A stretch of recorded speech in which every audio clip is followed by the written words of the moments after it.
tortures me. They freed me from this prison. If that railroad car was mine, you know I'd move the gist. But if running down the line, away from Folsom Prison, that's where I want to stay.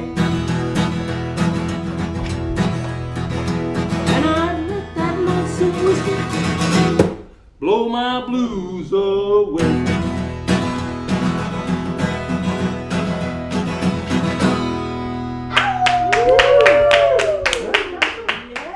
I have never done the Cybertruck in self-driving mode. This is Okay, so because I got it updated. Yeah, exactly. Yeah. So just reverse a little and get in the road, and then let the car take over.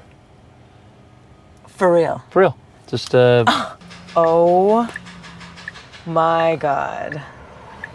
Oh my God. Oh my God. Oh my God. Oh my God. This is what the fuck.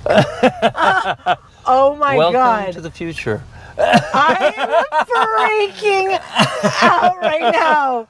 I've never been in a self-driving car, let alone my own. Yeah. Wait, so now I can take it from my house. What if on a highway? Everywhere. This is the craziest. It's amazing. I'm being driven. I'm a driver. You'll learn that it's safer than you see this guy? Yeah. Try to pull out. Oh. An average person wouldn't see it. You see the car sees everything. Right, because it's got cameras. Exactly. Okay, let's just start with simple questions. Like, what are your morning habits? My morning habits. So I wake up in the morning, and I love doing soft scrambled eggs. Okay. So I have a cookbook where I have those recipes. What's it called? The Kitchen. Amazing. So the Kitchen cookbook. It just came out, actually. Just came out. Yeah. It's fantastic. I have it in my cooking kitchen. for your family and friends. It's the only actual cookbook I have in my kitchen. That's fantastic. Yeah. Thank you. And it's based off the recipes from our restaurant, The Kitchen, which we just opened in Austin last night. Incredible. So incredible. I went last night. Like chef's kiss, truly. Thank incredible. you. So so I wake up in the morning, I do a soft scramble, and soft scramble it's like a meditation. So you actually, if you take your eye off it for a moment, it's ruined. It'll be like a regular scrambled egg. So you really have to do a soft scramble. And so I love that meditative thing in the morning. And then I'll have my eggs, and then my wife loves to make sure I have some fruit or vegetables, like tomatoes or something. Yep. So I also do that. And then I have a slice of toast, and I'm basically set up well for the day. Really, I'm a huge believer in 3 meals a day of food. So I have my eggs in the morning, and then I use a salad for lunch, and then it frees me up to eat for whatever I want for dinner. But that sort of the way I start my day is really important. Just wake up. Oh, the other thing I love to do is I play the song "Lovely Day." I wake up in the morning and I just go as fast as possible. Lovely day, lovely day, lovely day, lovely day. The other thing the other life hack. This is a great life hack. Is when you wake up in the it says you picked up your phone. Okay. Amazing. Good. Thank you. When you had a night's rest and you might not have had the best night's rest, there's nothing you can do about it, right? No way you can change that. Your sleep is past. Yeah. Is I just smile before I open my eyes. I'm sure that actually but there must be some physically psychologically. smile, and it's like, okay, I'm good. So what's your nickname? My nickname my Burning Man name is Lord of Joy. Lord of Joy. And where did that come from? I was throwing parties as a kid, and I just love people gathering together. But I think where the Lord of Joy comes from is I really believe joy and sadness and feeling all of the emotions are really they're part of the same song or the same chord or the same, depending on how you think of music. But you can't have joy without sadness. You can't 100%. have real joy without grieving. 100%. And so I really like to, whenever I have gatherings, I really like to bring people to all of the emotional places, both laughter as well as sadness, and then that brings joy. I love that. That's true joy. Okay, morning pooper, evening pooper. I'm a equal opportunity pooper. Yeah, Just, okay. all day long, whatever makes sense. You gotta go. You gotta go. Totally. I just like every morning like clockwork. That's Yeah, me. well, amazing. Yeah, that's amazing. my thing. You bidet or toilet paper? Tushy. Yeah, obviously. Are you kidding? Hello. Are we savages or what? Right. How did like why bidets over toilet paper? Well, I actually got to know Tushy before COVID, but when COVID happened and everyone was freaking out about toilet paper, I was like, just buy more Tushys. That's exactly. I really just got used to it that way. That's clean butts for the you know? Yeah, right. What's your favorite snack? My favorite snack, first of all, I don't like to snack. I have 3 meals a day, but if I am hungry, I'll have an apple. Okay. Apple has a sugar boost that you kind of need, and I usually just need something that carries me to the next meal. Yeah. I don't need something that fills me up. Amazing. Yeah. Okay, what's a silly thing you like to do for fun? I love to play guitar. Yeah. Oh, you're so good. As you We're actually going to play a clip because we great. luckily Well, caught him. I mean, I just saw the guitar there, and, It's so and you good. seemed He's like a you'd be good- busy. So Amazing. I love to play guitar, but really, I like to sing more than I like to play guitar. So I like to have the guitar play along to my singing. Did you always sing? No, actually, I've been playing music since I was 18, playing guitar, and I was in bands in my 20s, and I was the rhythm guitarist, and then the singer didn't show up for the band. This is a funny story as I'm remembering. Yeah. So the singer didn't show up for the band, but I knew all the songs, so it's like, great, I'll take the lead singing position. I'll play guitar cool. as well. That's a big. So I got an move. opportunity to be front man. Amazing. Were you scared? I mean, I was excited and worried I would forget the words because you're not you're not as trained in it. But I did do a good job. But what was so amazing was when you're in a band, generally it's pretty. I was single, pretty great way to kind of connect with girls. Yeah. And so I'm playing a rhythm guitar, and I might meet a girl or two at the end of the party. We might connect. I finished my lead singing, and I realized that there is a line of girls, like 20 to 30 deep. Line, and they're like fighting their way in line, and I'm like, okay. Oh my God! Yeah. I realized jackpot. I'm going to be a lead singer Yes. now, going forward. That's it. You just It was know. a Got the real tip.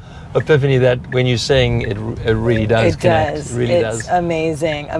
Okay, so what's your take on money? Oh, that's a great question. I have gone through. So first of all, I grew up in South Africa with very tight on money. Sort of a middle class, but also just a difficult. My father was just really strange when it came to money. Yeah. In what way? Just I think somewhat like a what do you call it? Like a gambler would be. Right. He was a gambler, so when he hit it rich, he would like and he actually would go gambling. We'd all go out to some fancy hotel and room service, and then a week later he would lose money, and then we'd all have to just kind of figure out what to do for food. And you're like, so my relationship with money was quite confusing. Then definitely felt the entrepreneurial spirit. Yeah. And I did a house painting franchise in university where I painted houses. I had the ability to just do it myself, or I could hire people. Cool. And it turned out I was pretty good at it, so I ended up having 30 people working for me. In college? In college, and I had in Kingston, Ontario, in Canada. Amazing. And I had so much money. I mean, I was a kid, so Yeah. I think I had like $35,000 in my bank account from having nothing, and That's able to pay that's- for university and everything, Holy- and still had that kind of cash in my bank. So like a young child, like a student, I spend money on stereos and how can I spend this as fast as possible?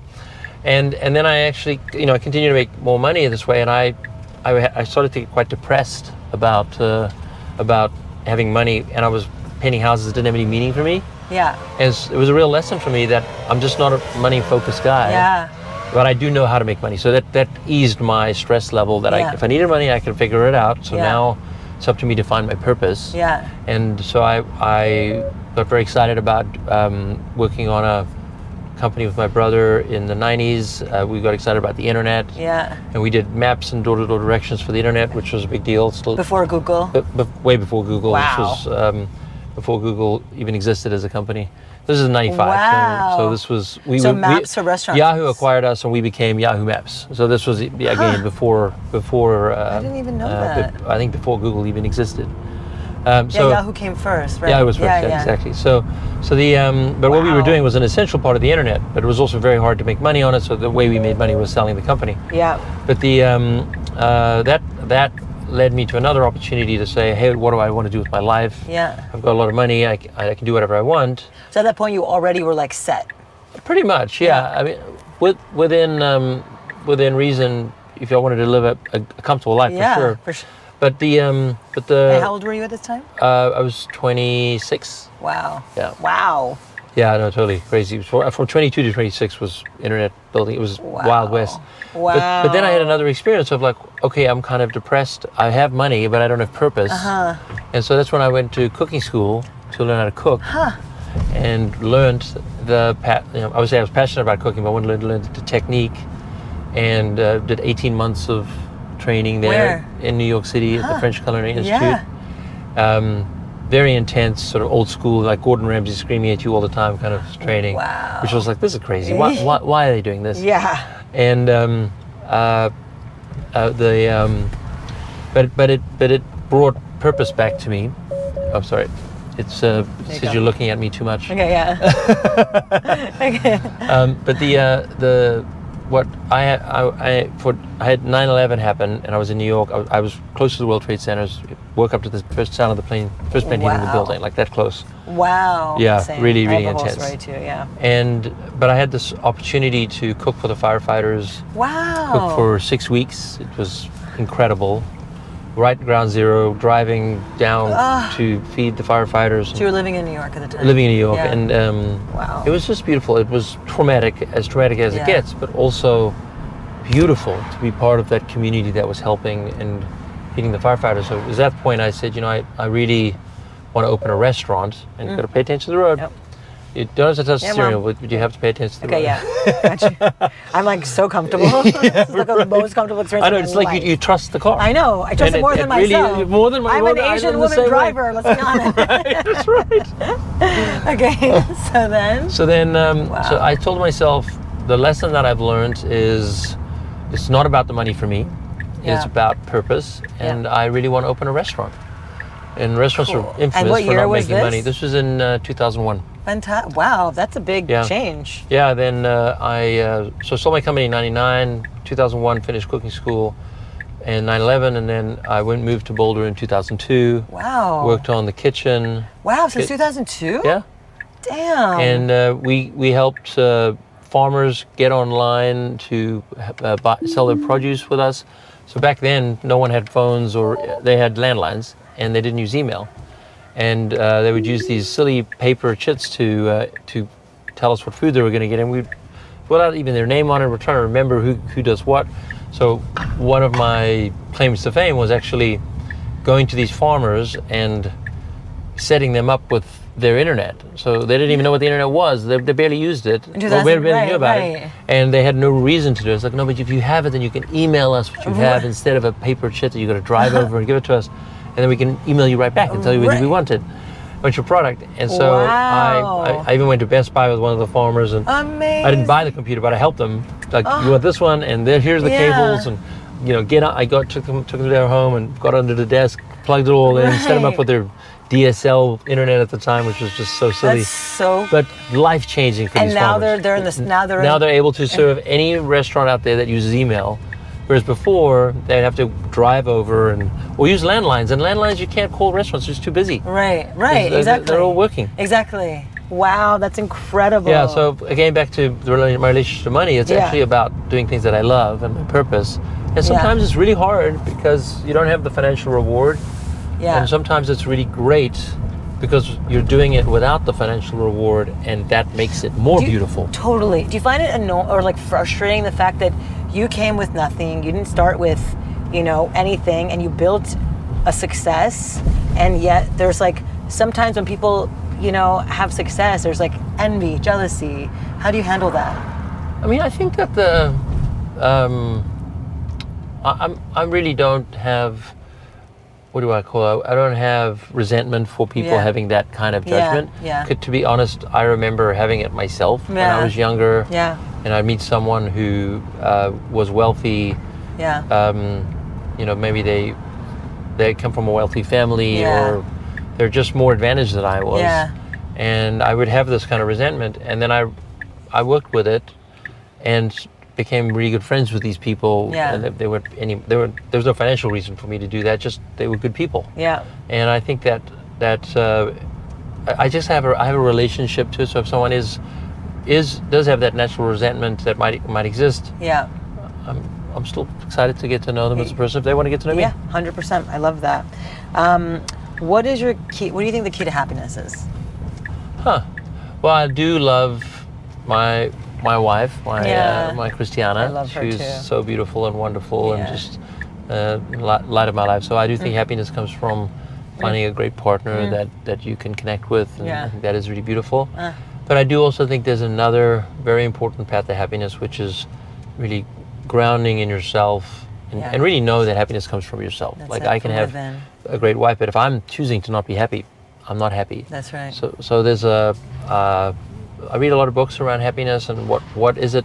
How do you change your attitude? How do you be more present? Receive. I'm spiritual. I don't subscribe to any religion, but I'm connected to God. God helps me, connect to the love of God and love of people, things around me, and that is just one of my beautiful keys to happiness. I love that. Okay, like speaking about love, like what should people know about love? Well, I think that love, for me, in the way I feel it, is it flows through my body. Yeah.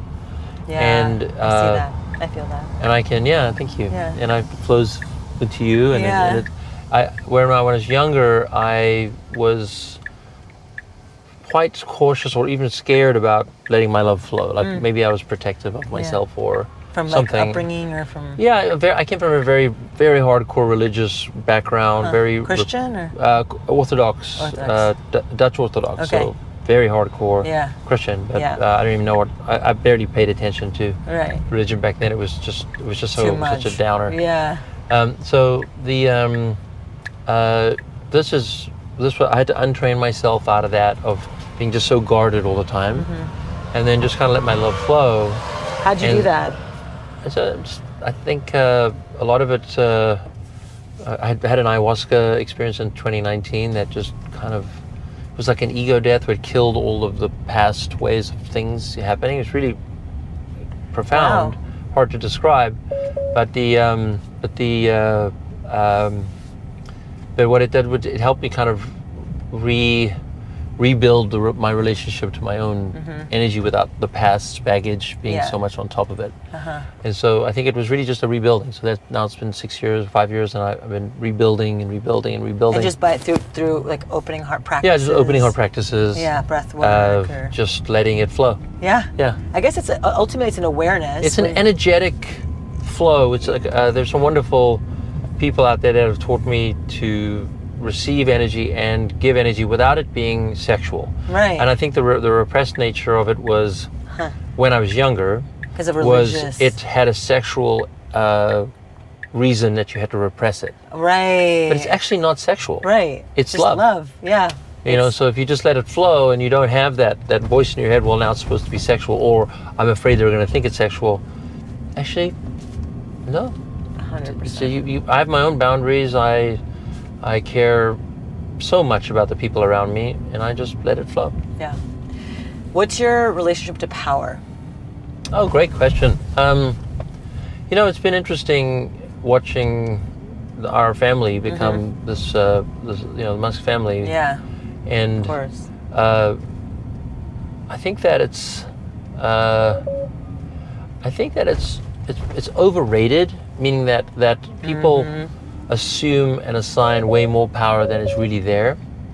The power actually comes from doing good things well. Yeah. And if you consistently do good things well, people they'll pass you the ball more often. Yeah. They'll pass you the ball more often, and that's really what power is. And if you stop doing good things with the ball, then they will stop passing you the ball. That's right.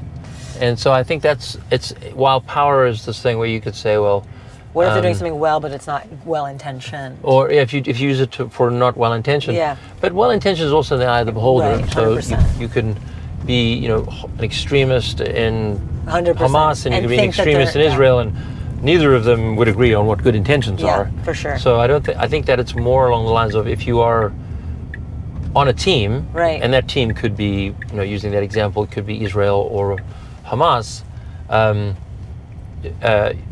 Power goes to the people who are going to run with the ball and That's do well, right. do That's do, right. do good things for that cause. That's Neither right. of those causes are good ones, but it's a good example to use to Yeah. say that good intentions are Yeah, either beholder. 100%. When do you feel most powerful? Oh, when do I feel most powerful? I think that's a good question. I feel most powerful when I get to. This is a video game analogy, so excuse me for this. If not everyone Hero's knows gonna well. love it. 'Cause Okay, so in video games, you play a level, and you get to the end of the level, and you're like, damn, I crushed it, and that is when I feel most powerful. Like I'm working on something, and I'm working on a particular area that I'm really starting to study. Like I had to spend a lot of time working on AI because I'm not an engineer. I really had to learn it, and I got to a certain level that I felt really successful, and I could guide people now in a direction because I'm working with the team at Tesla on self-driving. Yeah, cool. And I need to make sure that I'm not giving bad direction, because I don't know what I'm doing, but they're the actual engineers. Yeah. And if I don't know what I'm doing, they can see it. They can see through that, and then no respect. So you really have, even though I have power because I'm been around the company for a long time, and they clearly look up to me.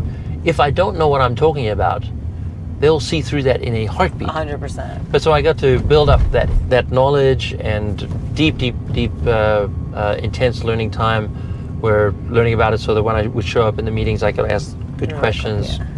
And so I felt really powerful at that point, and that's a good example. But then once you get there, you realize there's another level. Right. And then you go back to not feeling powerful. Right. Oh, now I need to learn what a neural net is. Oh, damn. Right. This sounds hard. Totally. But then Now it I pushes feel like you. I'm 12 years old again and trying to figure it out. And then I start again, and I start learning, and then, so it's more like I go through these sort of waves. Like, oh man, awesome. Powerful. All right, new next level unlocked. Kindergarten again. Kindergarten again. Totally. You're obviously, known to, be in the world of sustainability, and so what would you say are 3 things people can do right now if they want to care more about the planet? Well, first of all, I think it always starts with your own actions. Yeah. What I find that people will often do is try and push it onto someone else. Right. They should be doing more of this. Right. They should be doing more of Right. that. And actually, it really does have to start with yourself.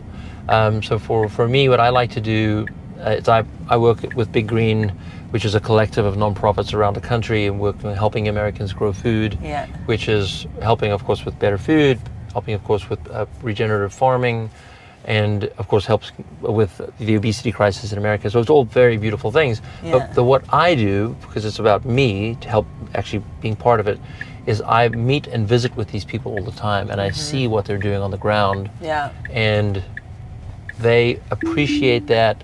I love that. So it's really, if you think about a problem that you think is important, one of the ones that I've worked with recently is composting. I really believe that composting is the low-hanging fruit for us to go figure out how to dramatically improve our climate change with the lowest lift. And then you go to, so these are the most... Is the composting game still a little No, but this is my point. So it's easy to say. Right, exactly. Then I go, I don't just compost in my house, I go to the composting facility. Because I know how composting works. I've been working in food for 15 years. Right. 20 years now. And I realize the complexity of the problem. Yeah. Okay, people are mixing some trash with the compost. Right. How do they separate it? Right. Hey, that is not easy. Right. All right, now you also need to get manure in. Right. All right, where do you put that? Because it smells terrible. Right. And no one wants that in there within smelling distance. Right. And so you realize that the nuances on the ground are actually so much more complex. Anything's solvable. Yeah. But don't think it's just solved by you just kind of, I'm going to set it and forget it. Actually, anytime there's a problem you think is important, whether it's, let's say, plastic recycling, Right.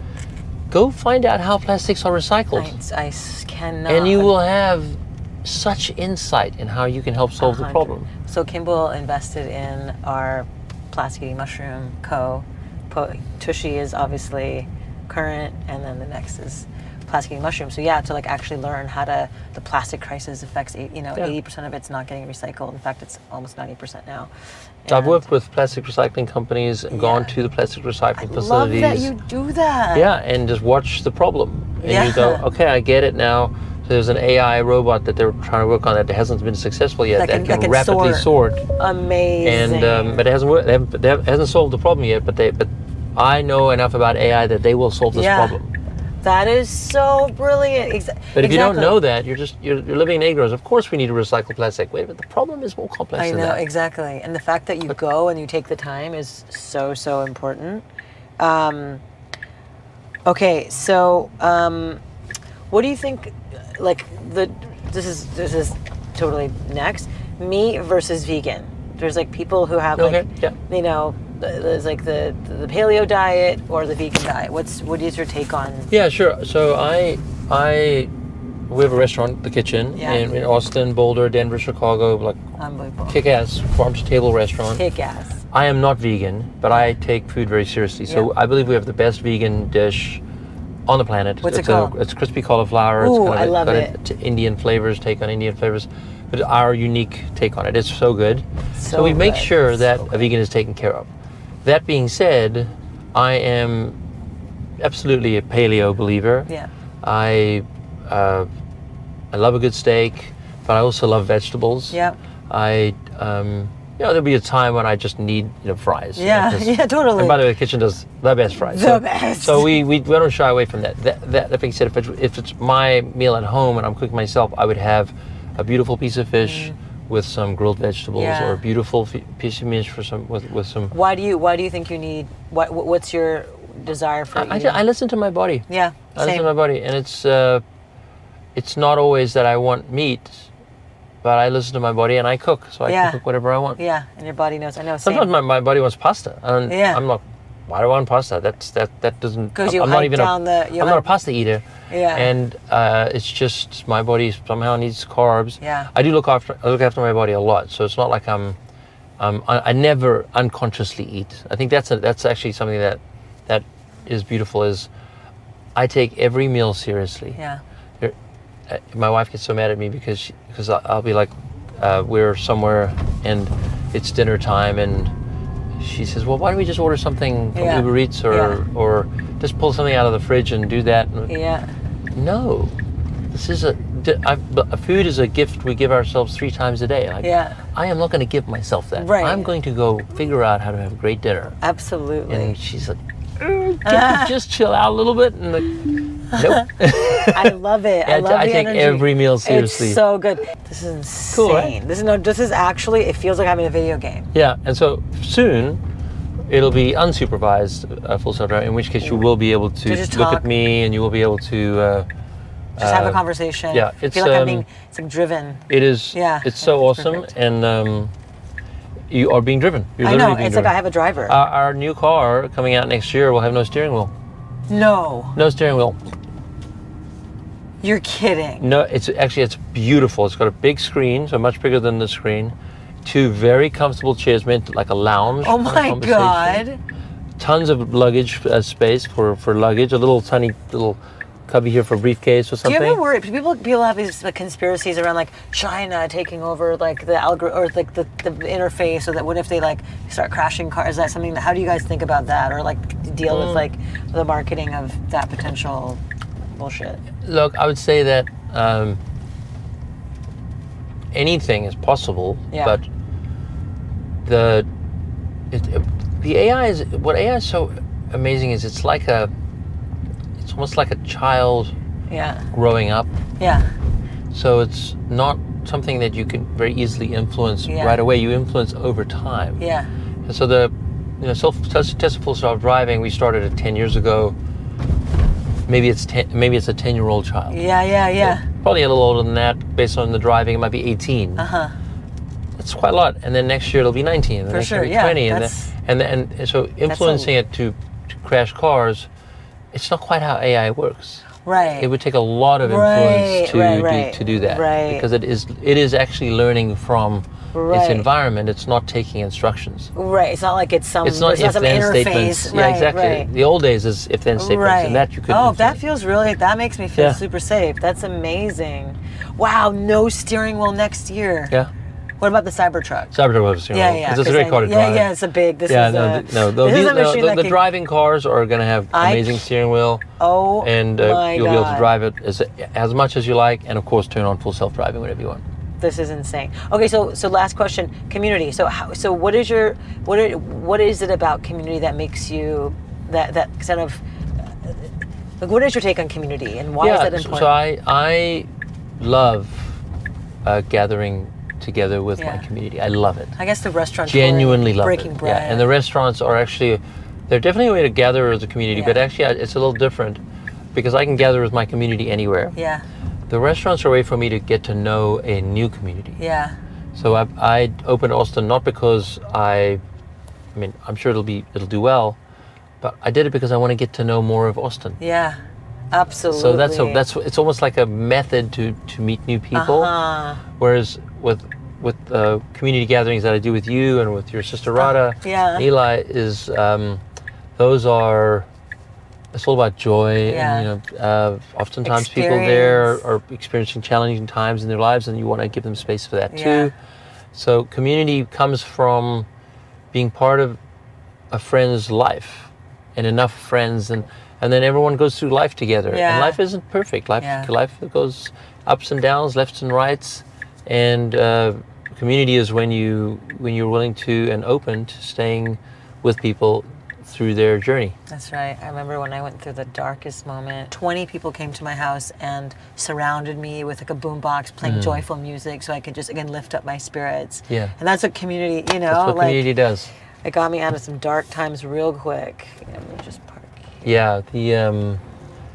Yeah, I've gone through very difficult times, and for me it's been just having those when you go together in a group of friends, but you also have the opportunity to have a one-on-one conversation with your friends around, but you get to drop in with someone, and you can really share some of your most difficult times, and they're there to listen. It's really beautiful. So epic. You're the best. This is crazy. My very first self-driving experience in a Tesla Cybertruck, because we went and got it taken in and got it updated. So I didn't even know that it had, because it didn't have self-driving capabilities when I first got it.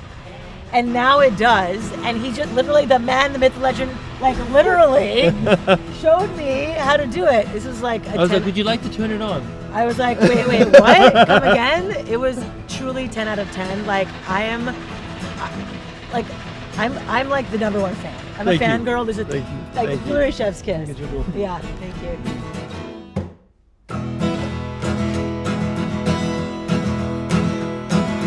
Bet there's rich folks seated in that fancy dining car. Bet they're drinking coffee and smoking fine cigars. Well, I knew I had it coming. I know I can't be free. Let those people keep rolling. That's what tortures me. They freed me from this prison. If that railroad car was mine, you know I'd move the gist. And they running down the line away from Folsom Prison. That's where I want to stay. And I let that lonesome whiskey blow my blues away.